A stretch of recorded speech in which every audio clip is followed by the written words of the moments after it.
Bismillahirrahmanirrahim. Assalamualaikum warahmatullahi wabarakatuh. Alhamdulillahirabbil alamin wa bihi nasta'in wa ala umuri dunya waddin.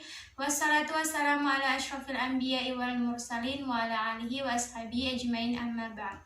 Pertama-tama marilah kita panjatkan puji syukur kehadirat Allah Subhanahu wa taala karena telah memberikan rahmat kesehatan, keselamatan sehingga kita dapat bertemu kembali.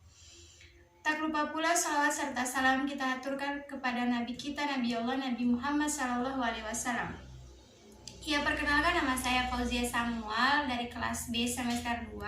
Saya akan memaparkan materi saya dengan judul Munasabah Al-Quran. Yang pertama yaitu pengertian munasabah. Secara etimologis, al-munasabah berasal dari masdar an-nasabu yang berarti dekat. Al-munasabah artinya mencari kedekatan antara dua hal adalah mencari hubungan atau kaitan antara keduanya, seperti hubungan sebab akibat, persamaan, atau kaitan antara perbedaannya dan hubungan-hubungan lainnya yang bisa ditemukan antara dua hal. Secara etimologis, yang dimaksud dengan munasabah adalah mencari kedekatan, hubungan kaitan antara satu ayat atau kelompok ayat dengan ayat atau kelompok ayat yang berdekatan, baik dengan yang sebelumnya maupun yang sesudahnya. Untuk munasabah apabila yang dicari adalah hubungan antara satu ayat dengan ayat lainnya yang tidak berdekatan, karena hal itu termasuk kategori tafsir al-ayyabi. Al-Ayyah seperti surat Al-An'am ayat 82 ditafsirkan oleh surat Al-Luqman ayat 13, yang artinya orang-orang yang beriman dan tidak mencampur adukan iman mereka dengan kezaliman atau syirik, mereka itulah yang mendapatkan keamanan dan mereka itulah orang-orang yang mendapat petunjuk. Quran surat Al-An'am surat ke-6 ayat 82. Yang kedua yaitu, dan ingatlah ketika Luqman berkata kepada anaknya di waktu ia memberi pelajaran kepadanya, "Hai anakku, janganlah kamu mempersekutukan Allah. Sesungguhnya mempersekutukan Allah adalah benar-benar kezaliman yang besar." Quran surat Luqman ayat 31. Yang kedua, kita masuk ke macam-macam munasabah.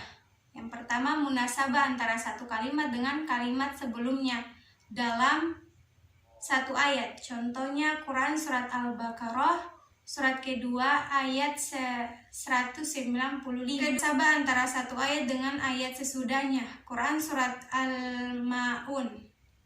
Yang ketiga, munasabah antara kelompok ayat dengan kelompok ayat sebelumnya. Quran surat Al-Baqarah ayat 1-20. Yang empat, munasabah antara awal surat dengan akhir surat sebelumnya. Contohnya akhir surat At-Tur dengan awal An-Najm, akhir Al-Waqiah dengan awal Al-Hadid. Munasabah antara satu surat dengan surat lainnya, antara surah Al-Fatihah dan Al-Baqarah. Yang selanjutnya yaitu bentuk-bentuk munasabah. Yang pertama, zahir al-irtibat atau hubungan nyata. Ada kalanya kalimat atau ayat yang kedua bisa berupa takkid atau penegasan, tafsir atau penjelasan, i'tirad atau bantahan, atau tasjid atau penekanan terhadap kalimat atau ayat yang pertama. Contohnya surat Al-Ma'un. Yang kedua yaitu khafi al-irtibat atau hubungan tidak nyata. Khafi dibagi menjadi dua, yaitu ma'tufah Quran surat Al-Hadid ayat keempat, dan yang kedua khair ma'tufah Quran surat Al-Baqarah ayat 6. Berikutnya adalah urgensi munasabah dalam penafsiran Al-Quran, yaitu dari sisi balagah. Kolerasi antara ayat dengan ayat menjadikan ayat-ayat Al-Quran utuh dan indah. Bila dipenggal maka keserasian, kehalusan, dan keindahan kalimat yang teruntai di dalam setiap ayat akan menjadi hilang. Selanjutnya, ilmu munasabah dapat memudahkan orang dalam memahami makna ayat atau surah tanpa memahami. Saya mohon maaf. Wabillahi taufiq wal hidayah. Wassalamualaikum warahmatullahi wabarakatuh.